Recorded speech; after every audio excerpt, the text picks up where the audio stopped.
नमस्कार, welcome back. Bharat 114 नए Rafale purchase करने जा रहा है फ्रांस से।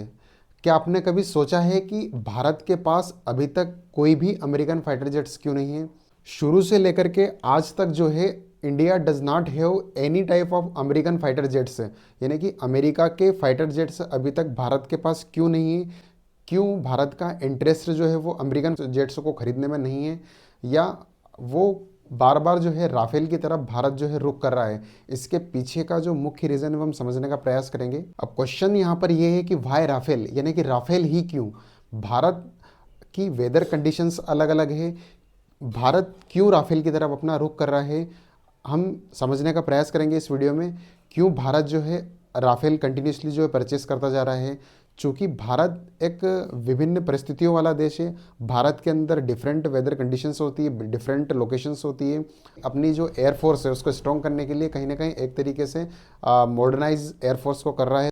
2016 में जब 36 जो राफेल परचेस किए गए थे इंडिया के द्वारा, उस समय भी भारत के अंदर इस चीज़ की टेस्टिंग हुई थी। भारत के अंदर एक एजेंसी है जो इस बात का स्पष्टीकरण देती है, इस बात को जांचती है कि यहाँ की भारत की डिफरेंट डिफरेंट टाइप की जो वेदर कंडीशंस होती है, हिल स्टेशंस होती हैं, पहाड़ होते हैं, और जो अपना ग्लेशियर वाला एरिया है वहाँ के जो रनवेज होते हैं उन पर अच्छे तरीके से रन कर पाए, अच्छे तरीके से उड़ान भर पाए। और कहीं ना कहीं भारत के अंदर डेजर्ट भी है, तो उस वाले एरियाज़ में भी जो है भारत के जो एयरक्राफ्ट है वो कंपेटेबल हो। और इस कंडीशंस को देखने के लिए कहीं ना कहीं भारत के अंदर जांच एजेंसियाँ रहती हैं, वो परफेक्ट तरीके से इस बात को जांच कर करके ही अपना कंक्लूजन देती है कि कौन सा फाइटर जेट्स भारत के लिए सूटेबल रहेगा, कौन सा फाइटर जेट्स जो है परचेस करना चाहिए। और एयरफोर्स और इनका कॉम्बिनेशन होता है, कहीं ना कहीं जॉइंट स्टेटमेंट होता है जिसके द्वारा गवर्नमेंट से इसकी डिमांड की जाती है कि इतने फाइटर जेट्स जो है वो परचेस करे जाएँ।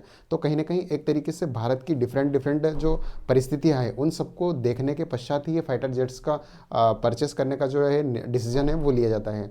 अब अमेरिका के जो पास जो F-35 फाइटर जेट्स हैं, वो कहीं ना कहीं एक तरीके से उसकी जो मेंटेनेंस जो है वो अत्यधिक कॉस्टली है। फ्लाइंग कैपेबिलिटी है वो किसी एक स्पेसिफिक वेदर कंडीशंस को देख करके, या फिर कुछ ही स्पेसिफिक कंडीशन को देख करके ही मतलब उड़ान भरी जा सकती है उसके अंतर्गत। लेकिन भारत के अंदर एक ऐसा फाइटर जेट्स या ऐसा एयरक्राफ्ट की जो नीड होती है कि कहीं ना कहीं ऑल जो वेदर कंडीशंस होती है उसमें अच्छे तरीके से उड़ान भर पाए, किसी भी तरीके का ग्लिचेस नहीं आए, और कहीं ना कहीं एक लो मेंटेनेंस हो, कहीं ना कहीं मेंटेनेंस भी जो है कॉस्टली ना पड़े।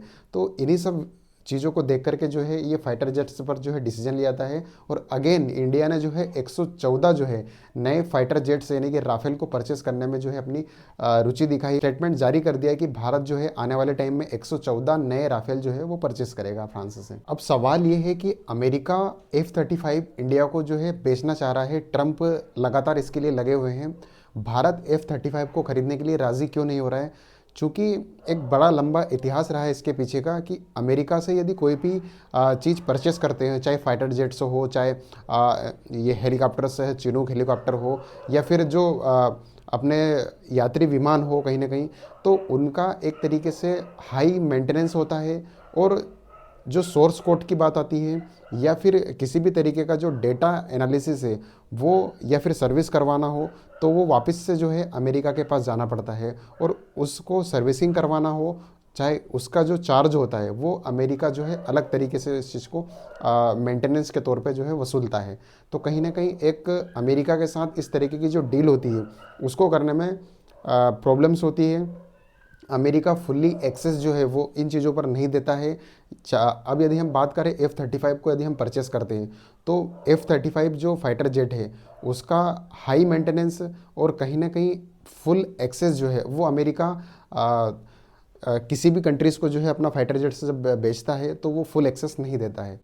आपको याद होगा 2019 में अभिनंदन द्वारा मिग 21 को जब भारत और पाकिस्तान की फाइट हुई थी, उसमें अभिनंदन मिग 27 को जो लेकर के कहीं ना कहीं पाकिस्तान का F-16 जो है उन्होंने गिराया था। तो पाकिस्तान की तरफ से जो है एक मिसाइल जो है वो फायर की गई थी, और उसकी एवज में अमेरिका ने कहीं ना कहीं उनसे क्वेश्चन आंसर किए थे कि आपने जो है इस मिसाइल का जो उपयोग है या फिर इस फाइटर जेट का उपयोग है वो कहीं ना कहीं टेररिस्ट के खिलाफ जो है इसका यूज़ करने के लिए दिया गया था, और उसने जो है भारत के खिलाफ इसका उपयोग किया था, इस फाइटर जेट्स का, मिसाइल का। तो कहीं ना कहीं एक तरीके से यहाँ पर समझने का मतलब ये है कि अमेरिका कहीं ना कहीं अपने फाइटर जेट्स पर यदि सेल करता है या किसी को बेचता है तो उस पर हाथ टाइट रखता है या कहीं ना कहीं लिमिटेशन से लगा करके रखता है, जिससे अमेरिका ने पाकिस्तान को उस समय जो है क्वेश्चन आंसर किए थे उससे। तो इन्हीं सब रीजंस के चलते जो है कहीं ना कहीं इंडिया अमेरिकन F-35 की तरफ रुख नहीं करता है। और एक तरीके से अगर देखा जाए तो ये जो इनका F-16 है ये और F-35 है, ये कहीं ना कहीं एक तरीके से पुराने मॉडल से हैं, और ये अमेरिका जो भी अपग्रेशन करता है इसके अंतर्गत तो वो कहीं ना कहीं अमेरिका की जो एयर फोर्सेस है उसी के अंतर्गत जो है उसको कमीशन किया जाता है। तो एक तरीके से भारत के सामने ये प्रॉब्लम्स रहती है जिसकी वजह से कहीं ना कहीं भारत की रिक्वायरमेंट को फुलफ़िल नहीं कर पाते हैं। तो इसी वजह से भारत जो है अमेरिकन फाइटर जेट्स अभी लंबे समय से नहीं खरीदता है, चाहे वो 1947 से लेकर के आज तक किसी प्रकार के जो फाइटर जेट्स की बात होती है तो वो फाइटर जेट्स नहीं खरीदता है भारत। और रिसेंटली आपने देखा होगा कहीं ना कहीं सैंक्शंस के चलते जो है चाहे अभी आपने अमेरिका का रुख हाल ही में बदलता हुआ देखा होगा। तो इन्हीं सब रीजंस के चलते जो है भारत अमेरिका से रक्षा क्षेत्र के मामले में जो है दूरी बनाए रखता है। तो आपकी क्या राय है इस विषय में कमेंट बॉक्स में ज़रूर कमेंट करिएगा कि क्या रशिया से फ्रांस की दसाल्ट एविएशन कंपनी से जो है 114 नए राफेल की तरफ जो है विश्वास जताना कहीं ना कहीं भारत के लिए एक सफल एयरफोर्स का जो नए कमीशंस होंगे एयरफोर्स के अंतर्गत, इंडियन एयरफोर्स के अंतर्गत राफेल के, तो क्या यह सक्सेस रहेगा? Thank you so much.